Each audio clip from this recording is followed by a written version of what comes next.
to the 2013 Do Leadership Series CEO Forum.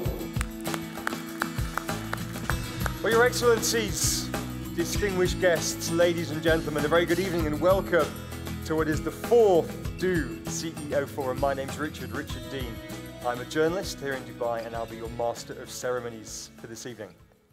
One of the golden rules of public speaking is don't read out a big list of statistics to your audience, but with your permission, I will very briefly break that golden rule because some of these numbers, I think, really do tell the story of the past 12 months or so. 11%. That's been the increase in revenue at Do over the past 12 months in the first quarter to more than 2.5 billion dirhams. 40% increase in profit to almost 500 million dirhams in the first quarter. 20% increase in mobile subscriptions to 6.6 million.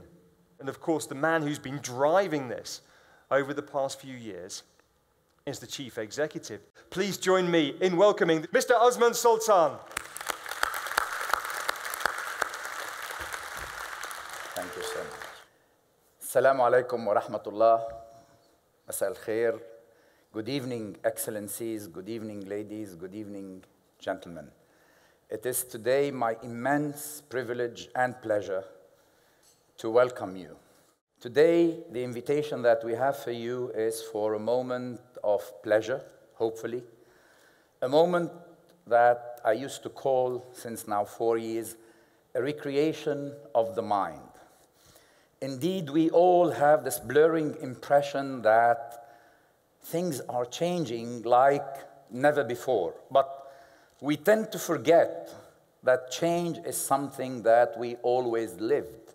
Change is something in the DNA of human nature. We are born children and then we grow up, and that in itself is change. But this is something that we absorbed, and this is something that we assimilated. It's all about the pace of change. Change is evolution, we feel it. When change becomes a little bit more rapid, we feel it as disturbance. When change becomes disruptive, then we feel it as a crisis. 2 weeks ago, I had the privilege of being invited to a dinner in honor of a Nobel Prize laureate, 2011. Professor Thomas Sargent is one of the greatest economists. He is a laureate of Nobel Prize in 2011. He is a New York University professor. And he is a writer of several books, among them a book titled The Big Problem of Small Changes. And immediately, it brought to my mind a sentence that I read in a book long time ago. And to confess, and I mentioned this to our speaker guest today, to Malcolm Gladwell, this is the sentence in his book, The Tipping Point, in the beginning, saying how little changes can make a big difference. So we live these changes in this world that is now transforming, and we all have this impression. We live this in this world where we see connectivity becoming a basic human right. We live this with a great enthusiasm, with excitement, because we can see that this is creating a lot of empowerment. Recently in a conference, somebody said, today, a Maasai farmer in some remote country in Africa with a feature phone has more communication power and means than President Reagan 25 years ago, when President Reagan was the president of the most powerful nation on earth. And if the same Maasai farmer in the same remote area has a smartphone, he has access to more information. He has access to more knowledge than President Clinton 15 years ago, when President Clinton was the president of the most powerful nation on earth. So we live it with excitement. Just I leave you with imagining the capabilities and the possibility that this empowerment will create in societies. But we live it as well with questions, concern, and to some extent, anxiety. We see our children having new behaviors. We see our children having new patterns for accessing information outside of the patterns that we were used to. We see our children sometimes, and we wonder, having new patterns for authority. And we live it a little bit with anxiety. We see this pace, this rapid pace, and sometimes we ask ourselves the question, isn't it this constant quest that they have in bringing something that they can do in 1 minute into 1 second? Isn't it this making us lose the ability of making 1 minute of happiness and pleasure last an hour, 1 minute of passion last several years? Today, in this changing environment that we all live, I don't need to use many words to take you there. We strongly believe that we need storytellers. We need to listen to people that tell us the story, not on an ebook, not on a chat room, not through WhatsApp messages and chatting, not on mobile to mobile and machine to machine, M to M, purely in what we call edge to edge, human to human, where we can see the eyes, the heart, and the mind of a storyteller. And what more than this part of the word with this tradition of storytelling?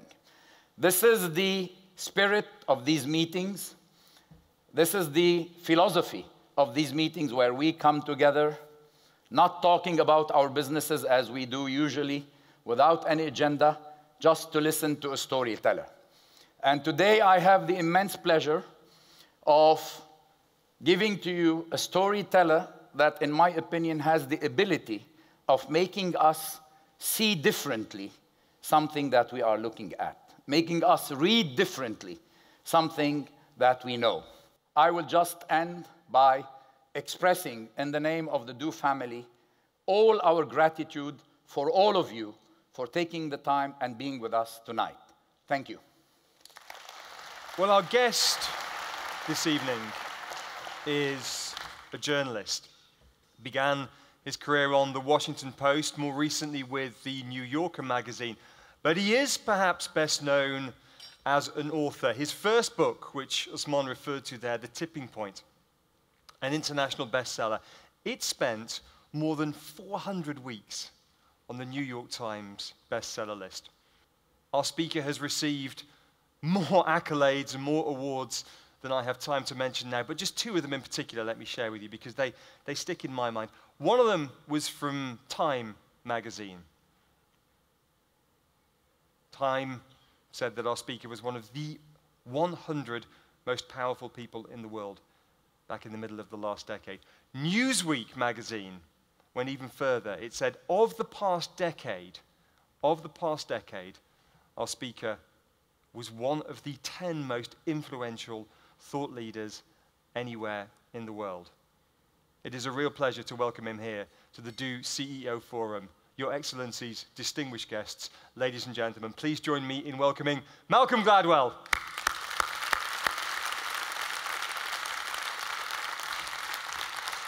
Thank you very much.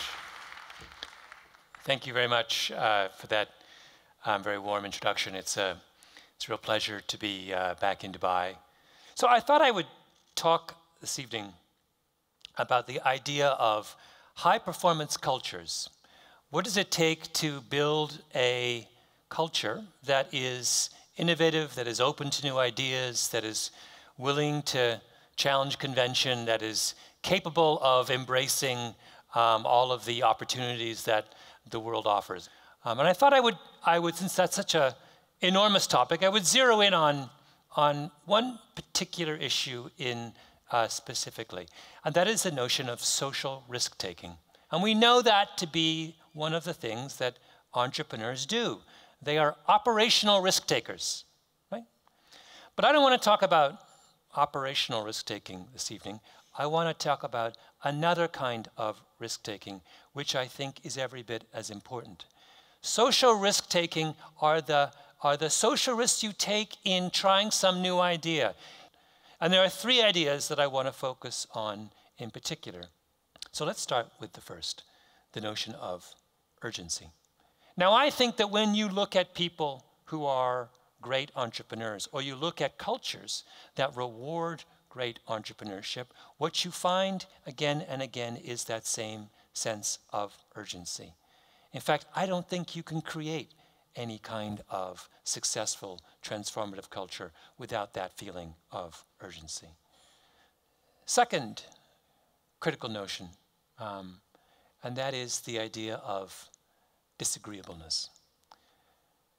Someone is disagreeable if they do not require the approval of others. They don't need to be liked in order to go forward with whatever plan they have on their mind. And when we look at entrepreneurs, what we find over and over again is this quality of disagreeableness. Right? So, for example, there's been an enormous amount of psychological research on trying to figure out what the typical personality profile of a successful innovator is. And there's a consensus that there are three things that all great entrepreneurs have. The first is that they are open. They are highly creative people. Right? That makes absolute sense. If you're someone who's going to start a new business, pursue a new idea, try and transform or revolutionize a marketplace, you have to be open. You have to be creative. Second thing that all entrepreneurs have in common is that they are disciplined. Right? They are highly conscientious. Again, that makes sense. If you're someone who's trying to bring some idea to fruition, to revolutionize a marketplace, you have to be someone who works hard, who is disciplined, who can see an idea through from its infancy to its actual completion. But the third thing, and perhaps the most important thing that sets entrepreneurs apart, is that they have this very quality of disagreeableness. It doesn't help to have a great new idea and all the discipline in the world if the minute you tread on someone's toes, you back off.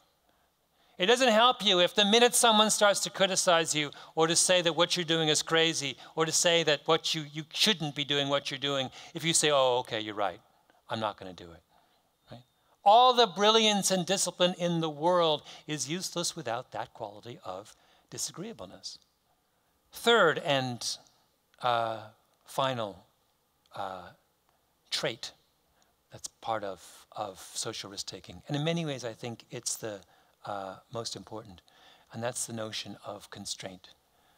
I think that is a really important notion, because I think that all too often we misunderstand or do not appreciate the value of scarcity and constraint when it comes to creating an environment where creativity and innovation is possible.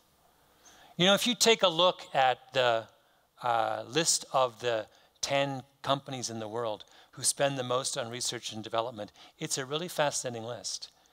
About 5 of the top 10 are all major international pharmaceutical companies, right? And if you look, what do we know about the record of major international pharmaceutical companies when it comes to drug development and innovation over the last 10 or 15 years? It's abysmal. They've come up dry over and over again. In fact, almost all of the new ideas in the world of new drug treatments over the last 20 years have come from tiny biotech companies with budgets a fraction of the size. Now, you can look at that list and you can say, well, maybe these companies are struggling so much that they should spend even more on research and development. But I think that reads it exactly backwards. I think the problem is that those companies were successful for so long and were able to devote so many resources to the task of coming up with new ideas that their researchers have no need to take chances. They have no need to be creative. Instead, they have sat comfortably back on their heels because every one of their needs has been answered. I think we have a lot of trouble with this notion, right, in all aspects of our lives. I think we've lost sight of the fact just how useful this notion of constraint is to making the most of our abilities. So what happens when you put these 3 ideas together? I think what it says is there are real dangers in being successful. if you have a stable and profitable business, it's really easy to not feel a sense of urgency. It's really easy to move along slowly and methodically. It's really easy, if things are going well, to be agreeable, to say, okay, if that's what makes you happy, that's what I'll do. It's really easy to think that to take the easy way out and try and please absolutely every constituency, even though trying to please everyone often stands in the way of doing the thing that really will make a difference. And it's really easy to fall into the trap of thinking that the best way to create great new ideas and revolutionary notions is to give the people responsible for those ideas everything they want and need. And if you want to create a culture, a high-performance culture, that really is open to revolutionary and innovative new ideas, that's the way you have to think. Thank you. Now, Malcolm has very kindly agreed to answer a number of questions this evening, so we're delighted to invite some questions from the audience. Well, let's start right in the middle here with the gentleman who's got his hand raised. There's a microphone coming towards you now. Ashraf from Aramex. It's relating to Nokia. Mm-hmm. What happened that forced... They used to be leaders in their industry. Oh, absolutely. What was the tipping point? Yeah. Thank you very much. Nokia is... raises the question of whether, unless a successful company takes active steps to deal with the consequences of its success, is decline inevitable? So Nokia, I mentioned Nokia, Microsoft, and Panasonic as all having these enormous, these are three companies that I think you can almost lump together. 15 years ago, each of those companies held and they were iconic. They had dominant market share. They were held up as examples of the way high-tech companies were supposed to be. But I think what happened was, as a consequence of that success, they lost all of those things I was talking about. They lost their urgency. They lost their disagreeableness. And most of all, I think they were enfeebled by the wealth of resources they suddenly had at their disposal. And that's the great paradox, right? The thing that, the circumstances that propel you to greatness are undermined by the success that you end up achieving. Now my question is, does Apple risk being the most perfect case study of how to do something right and then how to go into terminal decline? Oh, yes. Well, the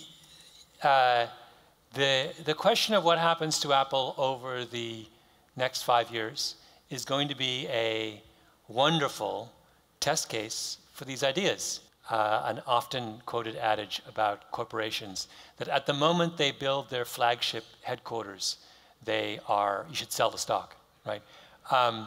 And because that's when they've gotten fat and happy, right?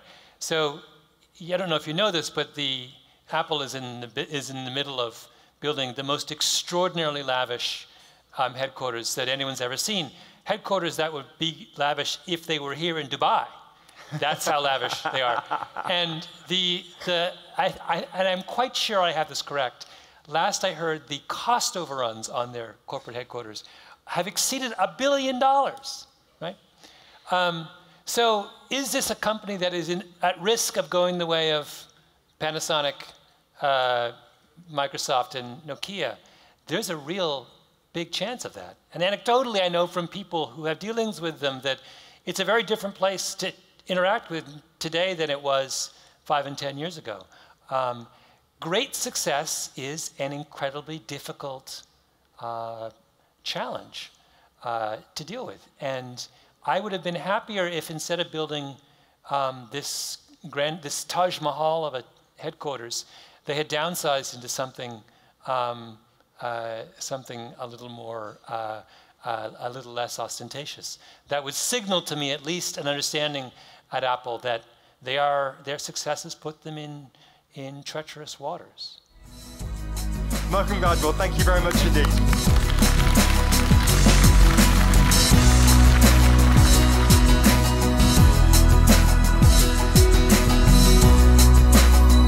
أنا من الأشخاص اللي أتطلع دائما لقراءة كتب أفضل الكتاب، والأمر الذي يستحق قراءة كتب الكاتب المتميز والذي دائما له ابتكارات جديدة وحقيقة أفكار جديدة لتطوير الجوانب والأعمال الإدارية.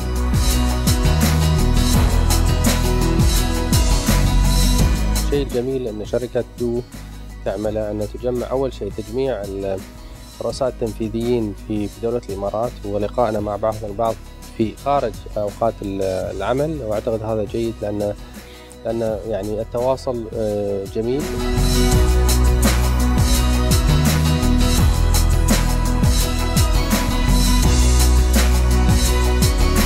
السنة القادمة إن شاء الله أود أن نشوف شخص يتكلم عن يعني مستقبل الديجيتال مثلا، المستقبل الرقمي. طبعا هناك رواد جوجل اللي موجودين حاليا، فنتمنى يكون شيء في العالم الرقمي.